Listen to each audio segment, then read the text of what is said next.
For this question, we have a plane wave on a surface of a water at a particular instant are represented by a diagram. The wave has a frequency of 2.5 hertz. Determine the amplitude. Amplitude will be the distance from mean position to extreme. So we have the distance from one extreme to another, that's 7.5 millimeters. So 7.5 divided by 2, that will be 3.75 millimeter. That is the amplitude or the height of the wave. The second is the wavelength. So if you want to work out the wavelength, we check from one crest to another, that's equals to one wavelength. Then this is also one wavelength. This is also another wave. But here, this is not the full wavelength. Like here it is quarter, then half, and then 3 by 4. So this is 3 lambda by 4. What is this total distance? Lambda plus lambda plus lambda plus 3 lambda by 4. That is equals to 25. So we'll take 4 as an LCM. It will be 4 lambda plus 4 lambda plus 4 lambda plus 3 lambda. And that sum is equals to 25. So 15 lambda by 4 is equals to 25, or lambda is equals to 25 multiplied by 4 divided by 15. So lambda will come out as 6.66 meter. That is the wavelength. The phase difference between point A and B. So when we mark the phases, this is 0, the beginning, then half a quarter of the wave 90, then half of the wave 180, then 3 by 4 of a wave 270, and then 360. So point A is at, if this is a point A is at 180 mark, and point B is at 360 mark. So what is the difference of the phase? The difference of the phase is equals to 180 or pi radian. Then we have a next question related to the wave. A progressive longitudinal wave is there, travel through a medium from left to right as shown. The position of some of the particles in the medium at time t is equals to 0 on a graph is shown. So when we have a positive displacement, like as you can see, this is a positive, and so means all the particles, if you're considering, they're moving towards right hand side. When we have a negative displacement, all the particles are moving towards left hand side. Then we have a positive, so if we use different colors to represent this.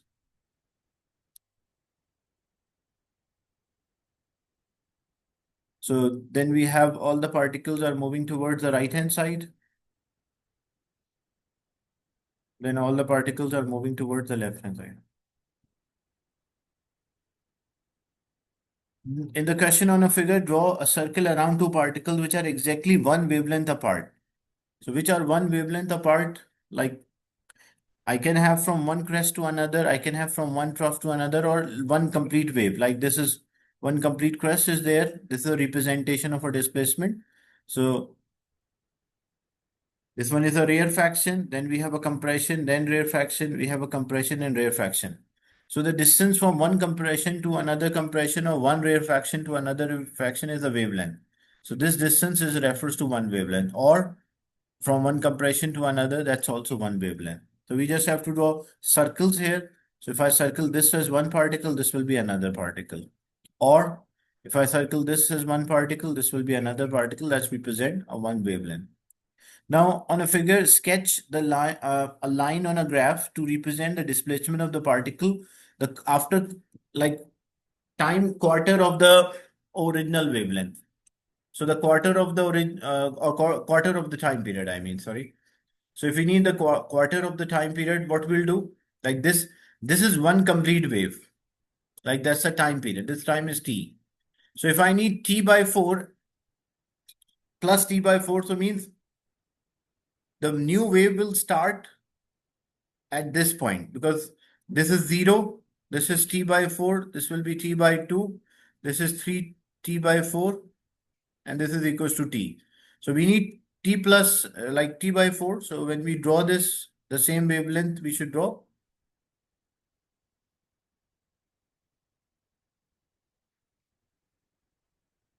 Now, so on we sketch that which is t plus t by 4. State the direction of z at, so all the positive, as we in the beginning we mentioned, all are moving towards right, and the negative all are moving towards left, as I already mentioned in the question. So this is point z. So point Z is like the particle of a point Z will be here. So what does it mean? It means that it's also a positive displacement, like Z is having a positive displacement. So it means the particles will move towards the right hand side. The frequency of a wave is 16 kilohertz and the distance between particle X and Y is 0.19 meter. So from X to Y is 0.19 meters. And what is this distance in terms of wavelength? Because from X to, like from here till here is one wavelength. This would appear to be half wavelength. So half of the wavelength is 0.19 meters. So if I need one wavelength, so it will be 0.19 multiplied by 2. That's equals to 0.38 meters. So 0.38 meters is the total length of a wave, like the wavelength. And we have the frequency, which is 16 kilohertz or 16,000 hertz. So 16,000 times 0.38, that will give us the speed at which this wave will travel. So 0.38 times 16,000, which is equals to 6,080 meters per second, which gives an idea that it looks like a sound wave which is traveling through solid, because the speed of a sound in solid is about 5,000 and above.